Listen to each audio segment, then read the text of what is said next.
12ই ফেব্রুয়ারি সংসদ নির্বাচনের মাধ্যমে আপনারা সকল ভূমিদস্যুদের পরাজিত করবেন, চাঁদাবাজদেরকে পরাজিত করবেন, দুর্নীতিবাজ ঋণ খেলাপিদের পরাজিত করবেন। আমরা কথা দিচ্ছি, আমরা 12ই ফেব্রুয়ারির পরে এই ঢাকা 11 আসনে কোন চাঁদাবাজদেরকে রাখবো না, কোন ভূমিদস্যুদের জায়গায় ঢাকা 11 আসনে হবে না। ইনশাআল্লাহ আমরা শরীফ ওসমান হাদী হত্যার বিচার নিশ্চিত করব। জুলাই গণঅভ্যুত্থানের শহীদদের হত্যার সকল বিচার আমরা নিশ্চিত করব। এবং আপনারা গণভোটে অবশ্যই কি ভোট দিবেন? সবাই হ্যাঁ ভোট দিবেন।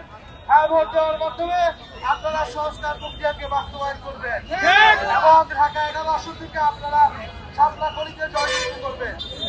এবং বন্ধুরা, আপনারা নির্ভয়ে ভোট কেন্দ্রে আসবেন, ভোট কেন্দ্রে আসবেন। আমরা আপনাদের জন্য অপেক্ষা করবো। ভয়, ভীতি, আতঙ্ক যা কিছুই হোক না কেন, সেদিন ভোট কেন্দ্রে আপনাদেরকে আসতে হবে। আমরা ভোট কেন্দ্রে আসবো ঐক্যবদ্ধ ভাবে। আমরা বাংলাদেশকে নতুন ভাবে আবার গঠন করবো, নতুন ভাবে বাংলাদেশের সংস্কার নিশ্চিত করবো, ইনসাফের বাংলাদেশ, দুর্নীতিমুক্ত বাংলাদেশ, সন্ত্রাসমুক্ত বাংলাদেশ প্রতিষ্ঠা করবো। এই ইনকিলাব, ইনকিলাব, ক্ষমতা জনতা, আপোষ না সংগ্রাম, কাছে